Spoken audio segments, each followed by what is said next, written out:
15 दिसंबर 2023। तर्जुमान काबिल लिसान अख्तर सानी आरिफ बिल्ला शेखुल हदीस शेखुल उलमा हजरत मौलाना शाह अब्दुल मतीन बिन हुसैन साहिब दामद बरकातुहू मेर जुमार पूर्व अजीम शान इस्लाही बयान बैतुल हक जामे मस्जिद ढालकानगर ढाका।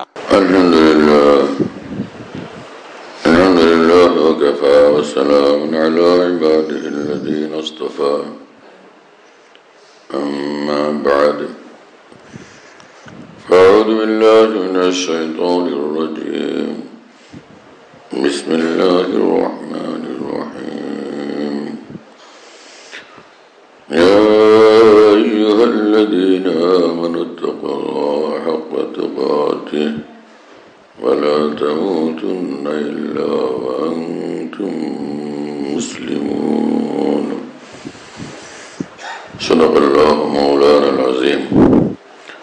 फ़क़ाल रसूलुल्लाह सल्लल्लाहु तआला अलैहि वसल्लम फ़ीमा यरवीहि अन रब्बिहि तबारक व तआला अल किब्रियाउ रिदाई वल अज़मतु इज़ारी फमन नाज़अनी वाहिदन मिन्हुमा क़ज़फ़्तुहु फ़िन्नार। वक़ाल अलैहिस्सलातु वस्सलाम मन अक़ामस्सलात फ़क़द अक़ामद्दीन वमन तरकस्सलात फ़क़द हदमद्दीन।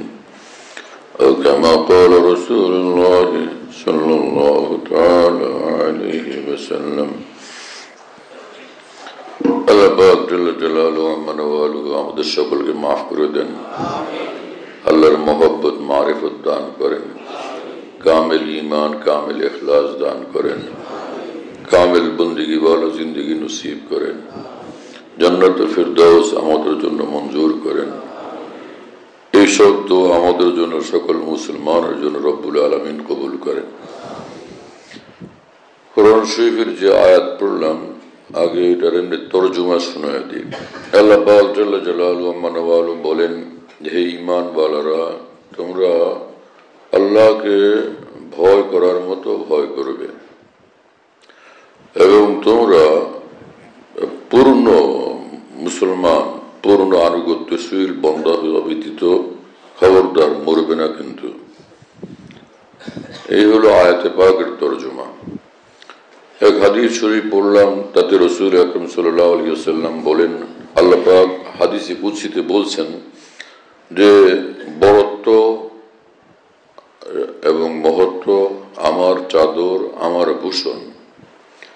এই বরত্ব মহত্ব নিয়ে যে টানা হেঁচড়া করবে যে তাকে আমি সোজা জাহান্নামে নিক্ষেপ করব। আরেক হাদিস শরীফ পড়লাম, তাতে রাসূল আকরাম সাল্লাল্লাহু আলাইহি ওয়াসাল্লাম বলেন যে নামাজ কায়েম করলো সে পুরা দিন কায়েম করলো, আর যে নামাজ তরক করে দিল, নামাজ ত্যাগ করে দিল, সে পুরা দিনকে ধ্বংস করে দিল। আল্লাহ তাআলা আমাদেরকে মাফ করেন, দ্বীনের বুঝ দ্বীনের সমঝ দ্বীনের উপর চলার তৌফিক দান করেন।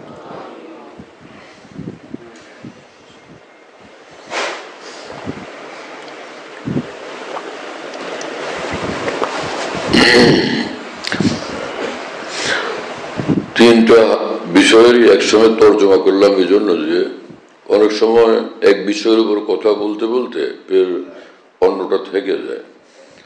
আমাদের উস্তাদ হযরত মাওলানা হিদায়াতুল্লাহ সাহেব রহমতুল্লাহ আলাইহি, যিনি এশিয়ার শ্রেষ্ঠতম মুহাদ্দিস ছিলেন, তিনি আমাদেরকে হাদিস শরীফ পড়ানোর সময় বলছিলেন যে মুসলমানদেরকে কোরআন শরীফের আয়াত হাদিস শরীফ আরবিটা শুনিয়ে দিও, রাসূলুল্লাহ সাল্লাল্লাহু আলাইহি ওয়াসাল্লামের নূর এবং বরকত যাতে তারা পেয়ে যায়। আর শুধু আরবি যেটা, সেটার মধ্যে আরবি আয়াতে পাক আরবিতে হাদিস শরীফ, এটার মধ্যে এক আজীব তাসির থাকে যে যারা দ্বীনের কথা বলেন মাঝে মাঝে কোরআনে পাকের আয়াত বলেন, হাদিস শরীফ বলেন হুবহু, এতে মুসলমানের অন্তর ভীষণভাবে প্রভাবিত হয়। সাহাবায়ে কেরাম রাদিয়াল্লাহু তাআলা আনহুম বিভিন্ন ভাষা সকল তো জানতেন না, যেখানে যেতেন আরবিতে কথা বলতেন, কোরআন শরীফ আয়াত পড়তেন, হাদিস শরীফ পড়তেন, কিন্তু চেহারা নূরওয়ালা থাকতো, চোখের চাহনি নূর ভরা, অন্তর নূরের দরিয়া এবং নূরের ঢেউ তরঙ্গ। তো সাহাবায়ে কেরাম রাদিয়াল্লাহু তাআলা আনহুম এর তাদের অঙ্গভঙ্গি দেখলে মানুষ প্রভাবিত হয়ে যেত, ভাই কি ধরনের কথাবার্তা। কি ধরনের চাহনি, কি ধরনের আওয়াজ। এরকম কামেল লোক যারা দেখছেন তো তারা খানিকটা কিছুটা অনুভব করতে পারবেন, আর যারা দেখতে পারেন না হয়তো তাদের অনুভব করতে কষ্ট হবে। আমরা এমন আউলিয়া বুজুর্গানে দিনকে দেখছি, এত বড় মানুষদেরকে দেখছি ইমানের লাইনে, দিনের লাইনে, যে এই সকল মানুষকে দেখলে আশ্চর্য লাগতো যে মানুষ এমন হয়। হযরত মাওলানা এনামুল হাসান রহমতুল্লাহ আলাইহি, যে দিল্লির যে মহান বুজুর্গ ছিলেন, তিনি যখন আসতেন তাকে যখন দেখার তৌফিক হতো, শুধুই সবগুলো মানুষ, হাজার হাজার মানুষ চেহারার দিকে তাকায় থাকতো। এতটা নূর ভরা, এত আশ্চর্যজনক অবস্থা ছিল এই মানুষটার। এমন একটা মানুষ পাওয়া মুশকিল মনে হইতো। এই তো রাসূল আকরাম সাল্লাল্লাহু আলাইহি ওয়াসাল্লামকে জিজ্ঞাসা করা হলো যে মান আউলিয়া উল্লাহ, আল্লাহর ওলি কারা? ওলি তাদেরকে বলে যারা কামিল ঈমানওয়ালা। তো সাহাবা একরাম জিজ্ঞেস করলেন আল্লাহর ওলি কারা? কোরআন শরীফে কি জন্য জিজ্ঞেস করলেন? কোরআন শরীফে আল্লাহ পাক বলছেন যে যারা আমার ওলি হয় তো তাদের কোনো ভয় নাই, কোনো পেরেশানি নেই। তো সাহাবা একরাম সেটা জানতেন যে ওলি কারা, কারণ কোরআন শরীফে আল্লাহ পাক বলে দিয়েছেন যে আল্লাযীনা আমানু ওয়া কানু ইয়াত্তাকুন, যারা ঈমানওয়ালা সঙ্গে তাকওয়াওয়ালা, সার্বক্ষণিক তাকওয়াওয়ালা, তারা হলো আউলিয়াউল্লাহ, আল্লাহ পাকের ওলি তারা।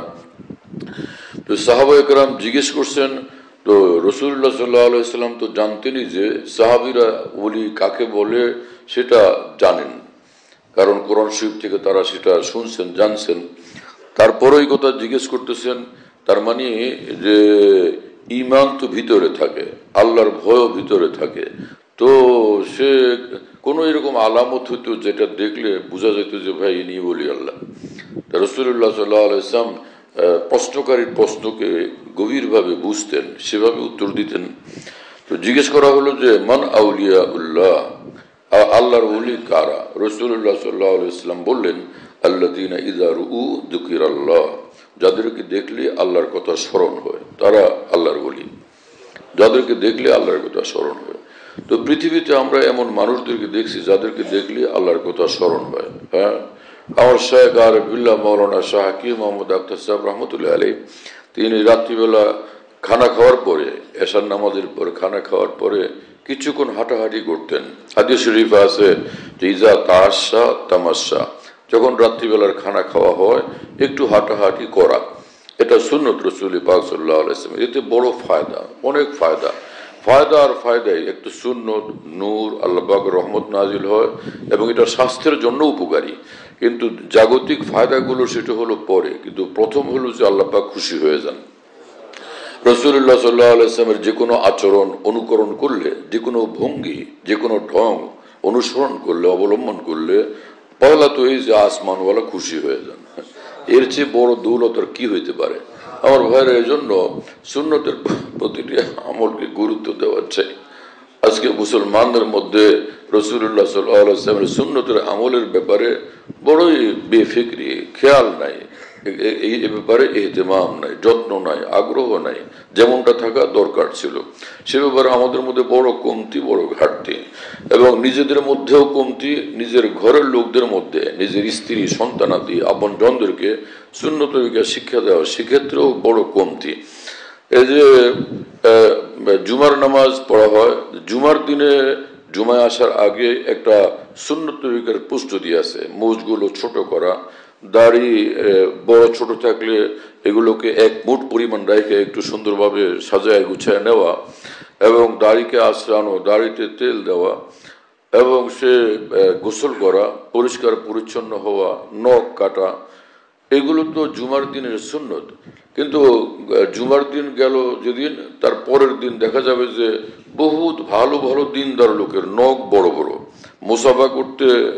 মুসাফা করতে আসে, মুসাফার সময় নখের আঁচড়ে একদম লম্বা সময় পর্যন্ত হাত জ্বলতে থাকে। ভাই আপনার নখ এরকম বড় বড়, গতকাল জুমা গেল। তো বলে যে ব্যস্ততা ছিল। এই এত ব্যস্ততা থাকে, প্রায় দেখা যায় যে নখ বড় বড়, ভালো ভালো লোকের, দিনদার মানুষের, অথবা যাদের থেকে মানুষ দিন শিখবে, দিন নেয়, এমন মানুষদের মধ্যেও অনেকের মধ্যে এইসব ব্যাপারে গাফলতি। অথচ আমরা এমন মানুষদেরকে দেখছি যে যারা জুমার দিন আসলেই দেখতাম যে তারা সকালবেলা একটা সময় ভীষণ ব্যস্ত সময় কাটান। কি ব্যাপার করে জুমার জন্য প্রস্তুতি নিচ্ছেন। করাচিতে যেতাম আমার শায়েখ রহমুল্লাহর ওখানে, জুমার নামাজের আগে হজরতের সঙ্গে সাক্ষাৎ করতে গেলে খাদেমরা দরজার থেকে বলে দিতেন, হজরতওয়ালা জুমে কি তৈয়ারি ফরমা রহে হ্যাঁ, হজরতওয়ালা জুমার জন্য প্রস্তুতি নিচ্ছেন। এমনটা যে একবার না বহুবার শুনছিলাম, তো কথাগুলো এখন অন্তরে বাজতে থাকে, সে কথাগুলোর আওয়াজ এখন অন্তরে বাজতে থাকে। এই মানুষদের মধ্যে আল্লাহর মহব্বত কিরকম ছিল, রসুল আকরম সাল্লাল্লাহু আলাইহি ওয়াসাল্লামের মহব্বত কিরকম ছিল, এই মানুষদের অন্তর আল্লাহর ভয় কেমনটা ছিল। মনে পড়লো তাই শোনাই এ সকল বড় মানুষদের, যারা আল্লাহ পাক যাদেরকে দ্বীনের ক্ষেত্রে ঈমানের ক্ষেত্রে বড় বানাইছেন, তাদের কথা আলোচনা হলে ওখানে নূর নাজিল হয়, আল্লাহ পাকের খাস রহমত নাজিল হয়, দ্বীনের উপর আমল করার জজবা এবং তৌফিক নসিব হয়। হঠাৎ মনে পড়লো এক কথা, সেটা বলি। একবার আমার শায়েখ রহমতুল্লাহ আলাইহি নামাজের প্রস্তুতি গ্রহণ করতে একটু দেরি হয়ে গেছে, সম্ভবত এশার নামাজ ছিল, তো 5 মিনিট একটু বিলম্ব হবে। তো হযরতওয়ালা মসজিদে খবর পাঠালেন যে জামাতের মানে তাকবীরুল শুহাদাতে পড়তে পারেন, সেজন্য সংবাদ পাঠালেন যে একটু দেরি করতে বলো, আমি আসতেছি। তো 5 মিনিট ধরেন দেরি হয়ে গেছে। হযরতওয়ালা পরে সেখানে গেছেন, নামাজ পড়ছেন, এবং হযরত বললেন যে আমি তো মুতাওয়াল্লি, আমি তো একটা বললে সেটা তো ঠিক আছে। পরে যখন মসজিদে গেলেন, নামাজ পড়লেন, হযরতের দিলের মধ্যে ভীষণ খটকা হয়েছে, পেরেশানি পয়দা হয়েছে। হ্যাঁ, যে সকল মানুষ দ্বীনের উপর চলেন, আল্লাহর হুকুম মোতাবেক চলেন, সুন্নত তরিকা মোতাবেক চলেন, তো তাদের মধ্যে নূর থাকে অন্তরের একদম ভরা। তো ওর মধ্যে কিছু কমতি হলে এটা তাদের অনুভব হয়। হযরতওয়ালা পেরেশান হয়ে গেছেন ওই নূরের কমতির কারণে, যে কি হলো কি মামলা। তো নামাজ পড়ে ফের মুফতি রশিদ আহমদ রহমতুল্লাহ আলাইহি, যে পাকিস্তানের বড় আলেম বড় মুফতি ছিলেন, তার কাছে ফোন করছেন যে আমি এরকম 5 মিনিট দেরি করেছি, কালকে আমি এর জন্য কি জবাব দেব, যে মানুষগুলোর কষ্ট হয়েছে। এইরকম ভয় পান এই সকল মানুষ। এবং একবার এই ঢাকাতে হাজী কামাল সাহেবের বাসায় হযরতওয়ালা উজু করতেছিলেন একটা জায়গাতে, তো ওখানে পাশে এরকম ওই নালা, ভিতরের দিকে পাইপ আছে, খোলা পাইপ, তো একটা ফড়িং হাতে পড়ছে, জোরে এরকম ছিটকা মারছেন যে ফড়িং একদম ভিতরে চলে গেছে। তো হযরতওয়ালা কাঁদতে কাঁদতে চোখের থেকে টলটল পানি পড়তেছে এবং বলতেছে, মৌলভী ইসমাইল, কিশোরগঞ্জের মাওলানা ইসমাইল সাহেব রুমে ছিলেন, মৌলভী ইসমাইল এদিকে আসো। আরে এরকম ফড়িং একটা আমার ঝটকার সঙ্গে চলে গেছে ভিতরে, আমি কালকে আমার আল্লাহর কাছে কি জবাব দেব, যে আমি এক মাখলুককে কষ্ট দিলাম। এবং একদম হযরতের চোখ থেকে টলটল পানি পড়তেছিল। আমার ভাইয়েরা, আসলে দ্বীন এমন এক জিনিস যে দ্বীন যখন মানুষের মধ্যে পয়দা হয় তার রং আশ্চর্যজনক হয়।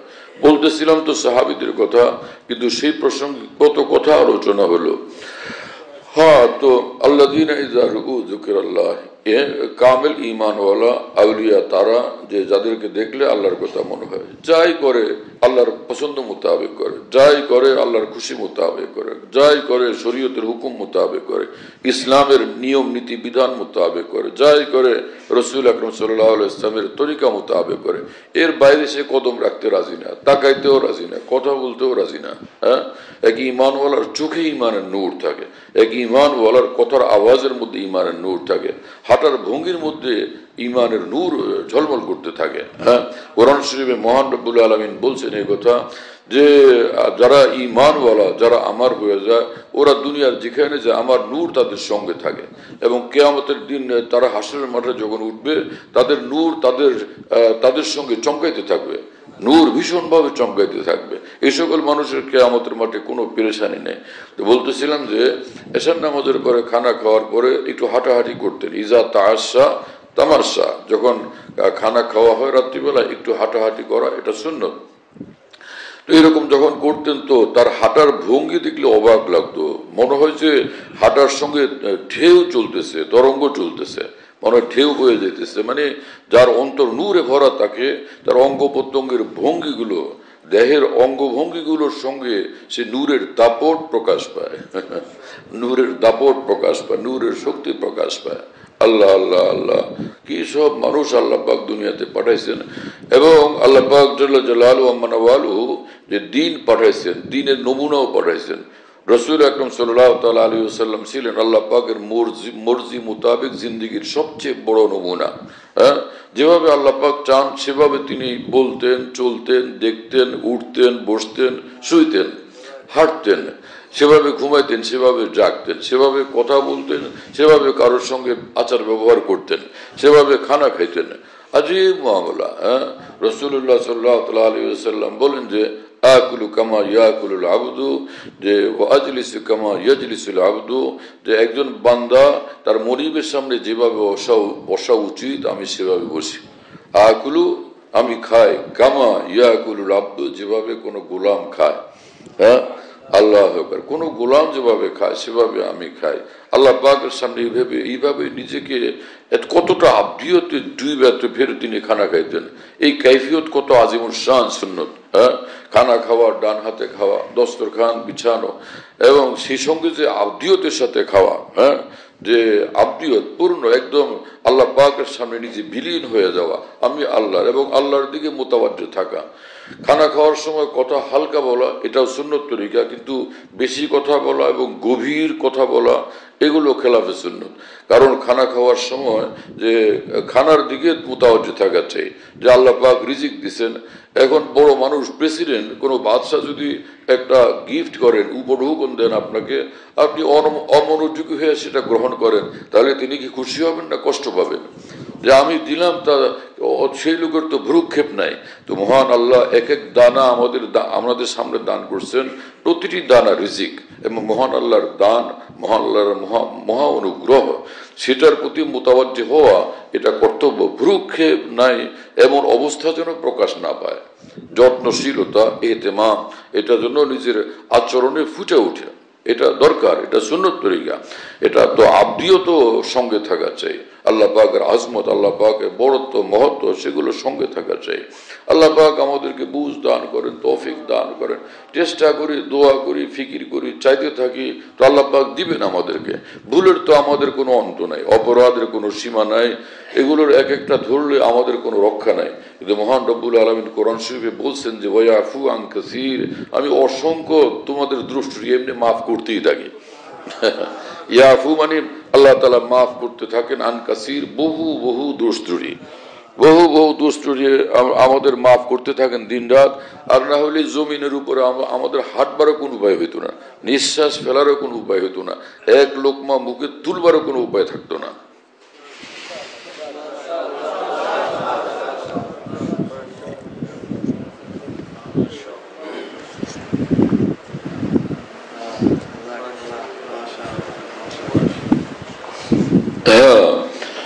তো আমার ভাই, মানুষ যখন নামাজ পড়ে সুন্নত তরিকা মোতাবেক, এবং দিন রাত চলে ফিরে সুন্নত তরিকা মোতাবেক, আর একটা বিষয়কে সর্বদা সঙ্গে রাখে, সেটা হলো আল্লাহ পাকের ভয়। আর আল্লাহ পাকের ভয়কে সঙ্গে রাখার তরিকা হলো আল্লাহ পাকের নিষিদ্ধ বিষয়গুলো থেকে একদম বিরত থাকা। তাহলে বোঝা গেল আল্লাহ পাকের ভয় তার অন্তরে আছে, তার সঙ্গে আছে। যেই মানুষ এইভাবে চলে সর্বদা, সেই মানুষের অন্তর নূরের ভিতরে ডুবে থাকে। আর অন্তর ভীষণ নূরওয়ালা হয়ে গেলে সে নূর চেহারায় ঝলমল করতে থাকে, চেহারায় চমকাইতে থাকে। এমনি তো ঈমান যার সিনাতে থাকে, সে ঈমানের নূরও চেহারায় চমকায়। কিন্তু একটা মিটমিটে আলো আর একটা ভীষণ আলো, দুইটার মধ্যে পার্থক্য আছে না? 40 পাওয়ারের বাল্ব এতে আলো জ্বলে, 60 পাওয়ারের বাল্বে আলো জ্বলে, 100 পাওয়ারের বাল্বে আলো জ্বলে, আর 1000 পাওয়ারের বাল্বেও তো আলো জ্বলে। সবগুলো কি সমান? সবগুলো সমান না। তো এরকম ঈমানওয়ালাদের ঈমানের স্তরে এবং ঈমানের ধারার মধ্যে পার্থক্য থাকে। কোন পজিশনের ঈমান তার মধ্যে আছে তার মধ্যে পার্থক্য থাকে। যে সাধারণ মুসলমান ঈমানওয়ালা, ঈমান তার মধ্যে আছে, এবং আউলিয়া ইকরাম ঈমানওয়ালা, আবার সে তাবিন ঈমানওয়ালা, সাহাবা ইকরাম ঈমানওয়ালা। সাহাবীদের মধ্যে আবু বকর সিদ্দিক ঈমানওয়ালা, উমরে ফারুক ঈমানওয়ালা, উসমান আলী রাদিয়াল্লাহু তাআলা আনহু ঈমানওয়ালা। তো সাধারণ মুসলমানদের ঈমান আউলিয়াদের ঈমান কি সমান? আর এই সাধারণ আউলিয়াদের ঈমান আর এই সাহাবীদের ঈমান কি সমান? সমান হইতে পারে? হ্যাঁ, হযরত উমর ইবনে আব্দুল আজিজ রহমতুল্লাহ আলাইহি বিখ্যাত বড় মাপের তাবেঈ ছিলেন এবং দিনের বেলা তিনি রাষ্ট্র শাসন করতেন, জনগণের খেদমত করতেন, আল্লাহর বান্দাদের সেবা করতেন, রাত্রিবেলা সারা রাত জাগতেন, আল্লাহর ইবাদতে মশগুল থাকতেন হযরত উমর ইবনে আব্দুল আজিজ রহমতুল্লাহ আলাইহি। তো বিখ্যাত এক আলেমে দ্বীন ছিলেন হযরত আব্দুল্লাহ ইবনে মুবারক রহমতুল্লাহ আলাইহি। অনেক বড় আলেম, অনেক বড় ফকিহ, অনেক বড় মুহাদ্দিস, ইমামে আজম আবু হানিফা রহমতুল্লাহ আলাইহির শিষ্য। এত বড় মানুষ যে একবার বাগদাদে বাদশাহ হারুন রশিদ যখন বাদশাহ, তখন দেখা গেল যে সমগ্র বাগদাদ জুড়ে মানুষের ঢল নামছে, চতুর্দিকে লোকে লোকারণ্য। বাদশাহ হারুনের স্ত্রী জোবায়দা জিজ্ঞাসা করলেন যে আজকে কি বিদেশের কোনো বড় কেউ আসবেন নাকি, কোনো রাষ্ট্রপ্রধান কেউ আসতেছেন, কি ব্যাপার, এই সমগ্র বাগদাদ জুড়ে মানুষের ঢল কিসের? তো বাদশাহ হারুন বললেন যে ইমামে আজম আবু হানিফা রাহমাহুল্লাহর বিখ্যাত শিষ্য অনেক বড় আলেমে দ্বীন আব্দুল্লাহ ইবনে মুবারক আজকে এই শহরে আসবেন, তো সেজন্য চতুর্দিক থেকে মুসলমানদের ঢল নামছে, এক নজর তাকে দেখার জন্য মানুষ আসতেছে। তো জুবায়দা তখন বললেন যে আরে হারুন, এই আসল বাদশাহ তো তারা, কোনো পুলিশ নাই, কোনো আর্মি নাই, কোনো রকমের গার্ড নাই, কিছু নাই, কিন্তু তাদের জন্য মানুষ এরকম দেওয়ানা। আর তোমরা যেখানে যাও, তোমাদের যে রাষ্ট্রীয় শক্তির ভয়ে মানুষ তোমাদেরকে মূল্যায়ন করে বা মানুষ তোমাদেরকে ভয় পায়, তাদেরকে তো ভয় পায় আল্লাহর জন্য, আসল বাদশাহ তো তারা। হযরত আব্দুল্লাহ ইবনে মুবারক রহমতুল্লাহ আলাইহি অনেক বড় মানুষ ছিলেন। একজন আর উমর ইবনে আব্দুল আজিজ রহমতুল্লাহ আলাইহির কথা বললাম, তিনি তো অনেক বেশি বড় রকমের মানুষ ছিলেন, যাকে ওমরের সানি বলা হতো, দ্বিতীয় ওমর। তো হযরত আব্দুল্লাহ ইবনে মুবারককে একজনে জিজ্ঞাসা করছে যে হযরত মুয়াবিয়া রাদিয়াল্লাহু আনহু সাহাবী আর উমর ইবনে আব্দুল আজিজ দুইজনের মধ্যে আপনার ধারণায় বড় কে? দুইজনের মধ্যে আপনার দৃষ্টিতে বড় কে? আপনার কি মূল্যায়ন?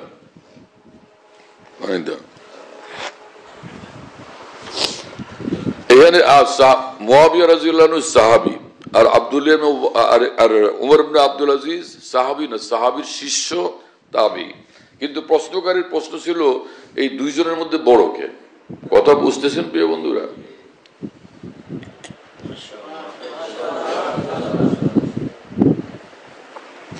আমার প্রিয় বন্ধুরা, খেয়াল করে শুনি এবং বুঝার চেষ্টা করি। আল্লাহ পাক যাকে বুঝ দেন, এক কথা হেদায়েতের কামেল নূর তার অন্তরে আসতে পারে। হ্যাঁ, তো বর্তমান বিশ্বের কত মুসলমানরা এরকম আছেন, মুসলমানই ঠিক আছে এবং মুসলমান হয়ে বাঁচতে চান, মরতে চান, জান্নাতুল ফিরদাউসে যাইতে চান, কিন্তু আকাবির দ্বীন আসলাফে উম্মত দ্বীনকে যেভাবে পেশ করছেন সেভাবে বুঝতে চান না, মানতে চান না, এভাবে নিজেরা পিছনে পড়ে থাকেন, এভাবে নিজের ক্ষতি এভাবে হয়ে যায় আবেগের ঝড়ের মধ্যে পড়ে। দেখেন সাহাবীদের মর্যাদা কি, এত বড় মানুষ আব্দুল্লাহ ইবনে মুবারক রহমাতুল্লাহর দৃষ্টিতে তিনি বললেন যে উমর ইবনে আব্দুল আজিজ তিনি বড় মাপের তাবী, অনেক বড় মানুষ, এটা ঠিক আছে, কিন্তু মুয়াবিয়া রাদিয়াল্লাহু তাআলা আনহু সাহাবী, হযরত মুয়াবিয়া তো হযরত মুয়াবিয়া রাদিয়াল্লাহু তাআলা আনহু যেই ঘোড়ার পিঠে চড়ে যুদ্ধের ময়দানে গেছিলেন, ইসলামের জন্য জিহাদ করতে গেছিলেন, সেই ঘোড়ার খুরের আঘাতে, ঘোড়ার পায়ের আঘাতে যে ধুলাগুলো উড়ে গিয়া সেই ঘোড়ারই নাকের মধ্যে প্রবেশ করছে, এরকম হাজার হাজার লাখ লাখ উমর ইবনে আব্দুল আজিজের চেয়ে সে এক এক জাররা, এক এক বিন্দু ধুলার মূল্য বেশি। এই কথা বললেন আব্দুল্লাহ মুবারক রহমাতুল্লাহর মতো এত বড় মানুষ। আমার প্রিয় বন্ধুরা, আমরা কোথায় আছি? কি হলো আজকে মুসলমানদের, যে মুসলমানরা হক্কানি উলামায়ে দ্বীন যারা, তাদের সে আকাবির দ্বীনের ইলমের অনুসরণে দ্বীনের ব্যাখ্যা না বুঝা নিজেরা যে কোনো একজন গবেষক, একজন নেতা, তো তার কথাকে বেশি গুরুত্ব দিয়ে বসেন। আমার ভাইয়েরা, এমনটা আবেগের ঝড়ে জজবার মধ্যে পড়া চায় না যে আমার দ্বীন ক্ষতিগ্রস্ত হয়ে যায়। কি কথা আব্দুল্লাহ মুবারক রহমাতুল্লাহ আলাইহি, এই কথার দ্বারা রাসূলুল্লাহ সাল্লাল্লাহু আলাইহি ওয়াসাল্লামের সব সাহাবীদের মর্যাদা কতটা ফুটে উঠছে। কারণ সে রাসূল আকরাম সাল্লাল্লাহু তাআলা আলাইহি ওয়াসাল্লাম নিজেই বলছেন যে ইন্নাল্লাহ তাআরানি, আল্লাহ পাক নিজে নির্বাচন করছেন আমাকে সারা পৃথিবীর সকলের শ্রেষ্ঠ মর্যাদার জন্য এবং সমস্ত নবীদের সর্বোচ্চ মর্যাদার জন্য, সবচেয়ে ঊর্ধ্বের মর্যাদার জন্য, এবং সমস্ত নবীদের শ্রেষ্ঠ নবী হিসেবে আল্লাহ পাক আমাকে নির্বাচন করছেন।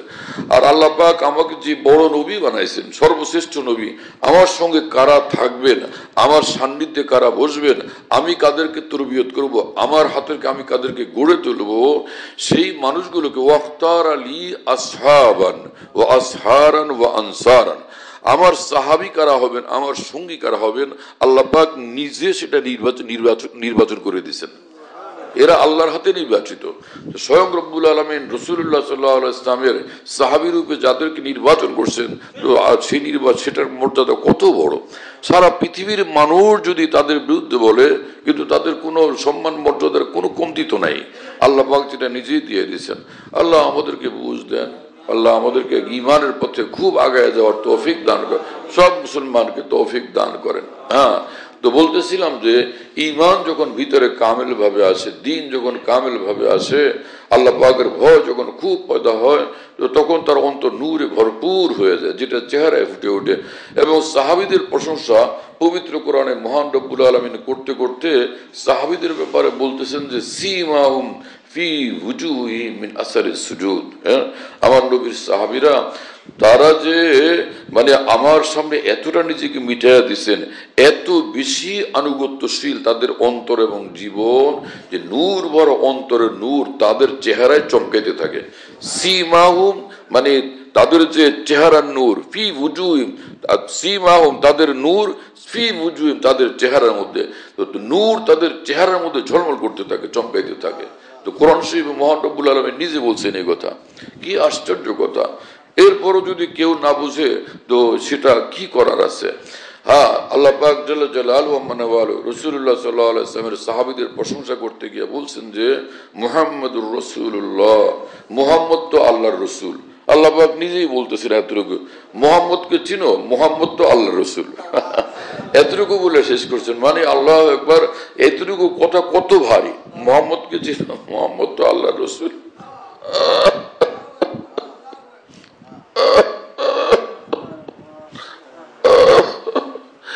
একই কথা আমরা বলি, কিন্তু সেই কথাটা রব্বুল আলামিন যখন নিজে বলেন, আল্লাহ আল্লাহ, কি ভারী লাগে সেটা।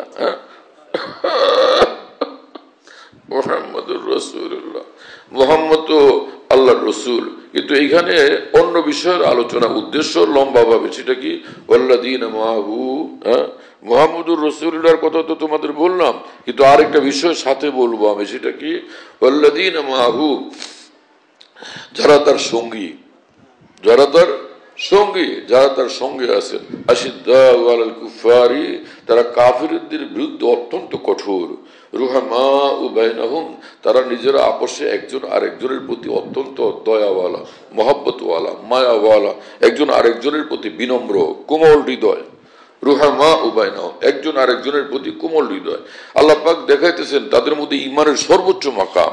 কারণ যে সিদ্দিকিনের মর্তবার হয়, আল্লাহর দুশমনকে সে কোনোভাবে গ্রহণ করতে পারে না। হ্যাঁ, এবং আল্লাহর দুশমনের বিরুদ্ধে সে কঠোর থাকে। আর যারা আল্লাহর হয় ঈমান বলা, তো তাদের প্রতি রহম দিল থাকে, তাদের প্রতি কোমল প্রাণ থাকে, সেটা আল্লাহ পাক বললেন রুহামাউ বাইনাহুম। এরপরে এটা হলো তাদের নিজেদের আপোষের সম্পর্কের ধরনটা। তারা রুকআন সুজদা, তাদেরকে দেখলে দেখবে রুকুতে, সিজদাতে, বন্দিগিতে, আল্লাহ পাকের ইবাদতে মশগুল সর্বদা, মানে আল্লাহ পাককে নিয়েই ব্যস্ত। সেটাকে সবচেয়ে বড় ইবাদত যেটা নামাজ, সেটার দ্বারা আল্লাহ পাক উল্লেখ করছেন। তাদেরকে দেখলে দেখতে পাবে তারা রুকুতে আছে, সিজদাতে আছে। আল্লাহ আল্লাহ রব্বুল আলামিন এইভাবে বলেন সাহাবীদের কথা, ইয়াবতাগুনা ফাজলাম মিনাল্লাহ, এবং তারা রিজিক চান। ফজলুন মানে অনুগ্রহ, আল্লাহ পাকের নিকট তারা অনুগ্রহ চান। রিজিকের জন্য তারা আসমানের দিকে তাকায় থাকেন, আমার আল্লাহ আমাকে দিবেন। যে এদিকে রাসূলুল্লাহ সাল্লাল্লাহু আলাইহি ওয়াসাল্লাম ব্যাখ্যা করে বলছেন, কাসবুল হালাল ফারিজা বাদাল ফারিজা, আল্লাহ পাকের ফরজ ইবাদতের পর হালাল রিজিক উপার্জন, এটাও ফরজ কাজ। এটা তো রাসূলুল্লাহ সাল্লাল্লাহু আলাইহি ওয়াসাল্লাম ব্যাখ্যা করে কোরআনের ব্যাখ্যা করে বলে দিয়েছেন। আর না হলে তো দুনিয়ার সকল রিজিকের পিছনে ছুটাছুটিটাও মুশকিল হয়ে যেত না। কিন্তু আফসোসের বিষয়, একদল লোক আছে, আমি জানতাম না যে এরা আমাদের দেশেও আছে, এরা নিজেদেরকে আহলুল কোরআন বলে, কোরআন বলা, ওরা কোরআন মানে হাদিস মানে না। নাউজুবিল্লাহ তাআলা মিন যালিক। কি যে পেরেশানি মুসলমানদের মধ্যে। অথচ কোরআন শরীফে রব্বুল আলামিন নিজে বলছেন যে আমি আনজালনা ইলাইকা যিকরা, এই কোরআন আমি নাজিল করলাম লিতুবাইয়িনা লিন-নাসি মা নুজিলা ইলাইহিম, যে আপনি হে রাসূল বিস্তারিত ব্যাখ্যা করে বুঝিয়ে দিবেন কি নাজিল করা হলো তাদের কল্যাণে, তাদের জন্য।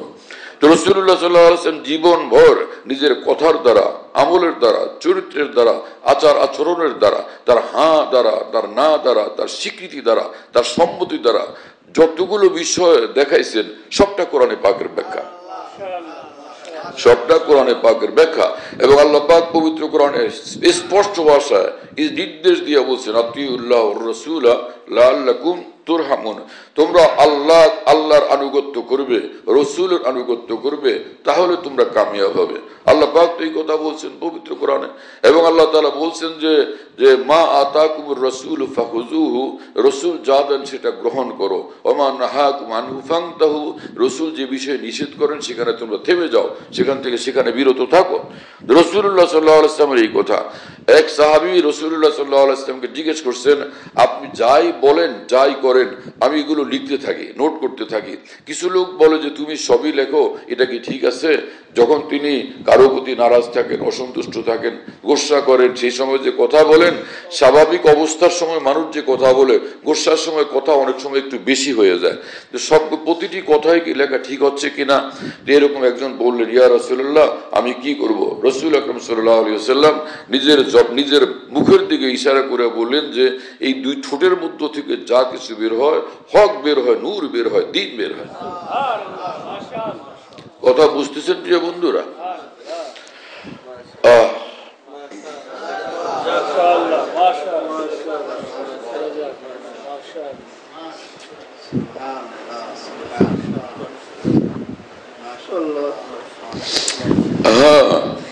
তো ইয়াবতাগুনা, কোরআন শরীফে এটাকেও আল্লাহ পাক উল্লেখ করছেন যে সাহাবীদের কাজ আরেকটা আমল হলো তারা রিজিক আল্লাহর থেকে চান। ইয়াবতাগুনা, তারা তলব করেন, চান, ফাজলান মিনাল্লাহ, ফাজলুন অনুগ্রহ, এখানে অনুগ্রহ বলতে রিজিক। মুফাসসিরিন তাই লিখছেন যে মিনাল্লাহ, আল্লাহর নিকট থেকে তারা রিজিক চান, আল্লাহ আমাকে দেন। এই আয়াত পাকের ব্যাখ্যা রাসূলুল্লাহ সাল্লাল্লাহু আলাইহি ওয়াসাল্লাম বলছেন যে তোমার যা দরকার আল্লাহর থেকে চাইতে থাকো, সব বলো। এইটা কিন্তু আমাদের অনেকের এই জিনিসটার বুঝ একদম বড় মানুষদের মধ্যেও কম, যে আমাদের যা দরকার আল্লাহ, চুপচাপ গোবর আল্লাহর কাছে বলো, আল্লাহ আমার ঘরে চাউল লাগবে চাউল দেন, আমাদের ডাল লাগবে ডাল দেন, হলুদ লাগবে হলুদ দেন, তেল লাগবে তেল দেন। এই যে এক একটা কথা বললো, আদ-দুআ মুখুল ইবাদা, আদ-দুআ হুয়াল ইবাদা, এক একবার বললো সে ভারী ইবাদত করলো, এক একটা কথা বললো সে ভারী ইবাদত করলো। এবং রাসূলুল্লাহ সাল্লাল্লাহু আলাইহি ওয়াসাল্লাম বলছেন মাল্লাম ইয়াসআলিল্লাহ ইয়াগযাব আলাইহি, যে আল্লাহর নিকট চায় না তো আল্লাহ পাক তার উপরে অসন্তুষ্ট হন, গুসা করেন। ইয়াগযাব মানে তার উপর গুসা করেন, তুমি আমার নিকট কেন চাইতেছো না? তো বান্দার উচিত আল্লাহর নিকট চাইতে থাকা। বাচ্চা কাচ্চারা বলে কুর্তা লাগবে, আল্লাহর কাছে বলে আল্লাহ বাচ্চারা কুর্তা চাইতেছে, কুর্তা কাপড় দান করেন, কুর্তার ব্যবস্থা করে দেন। এরপরে আপনি নিজে বাজারে যান, কিনতে থাকেন, এবং তখন এটা মনে হবে যে আল্লাহর কাছে বলছিলাম, আল্লাহ পাক দিয়ে দিছেন, আল্লাহ পাক দিয়ে দিছেন। হ্যাঁ, আজীব শান, আজীব মুআমালা। ওই যে এক বুজুর্গের ঘটনা, যে এক গোলাম ছিল, তার বহুত বড় বুজুর্গ বলি আল্লাহ, গোলামের দ্বীনি আখলাক চরিত্রে আমলে এত সন্তুষ্ট, এত বেশি মুগ্ধ, এত বেশি প্রভাবিত।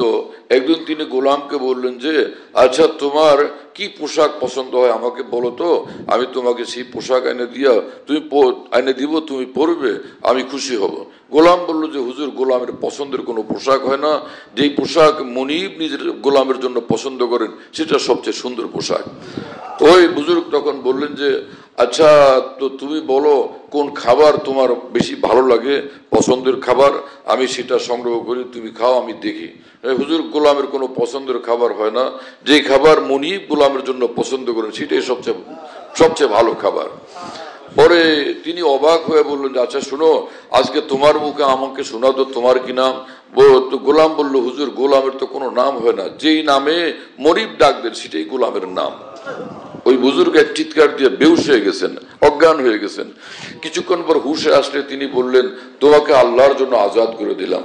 তো গোলাম জিজ্ঞেস করলো যে হুজুর কোন খুশিতে আজকে হঠাৎ আমাকে আজাদ করলেন? এতকাল থাকি এখানে, কখনো তো এমনটা হলো না। তো তখন ওই বুজুর্গ বললেন যে দেখো, আমি তো আমার মহান আল্লাহর গোলাম, আল্লাহর গোলামি কিভাবে করতে হবে সেই সবক, সেই শিক্ষা আজকে তোমার নিকট পাইলাম। আমার মর্জি মোতাবেক চলবো না, আমি আল্লাহর মর্জি মোতাবেক চলবো, আমার পছন্দ মোতাবেক চলবো না, আমার আল্লাহর পছন্দ মোতাবেক চলবো। আল্লাহ পাক আমাদেরকে কবুল করেন, তৌফিক দান করেন।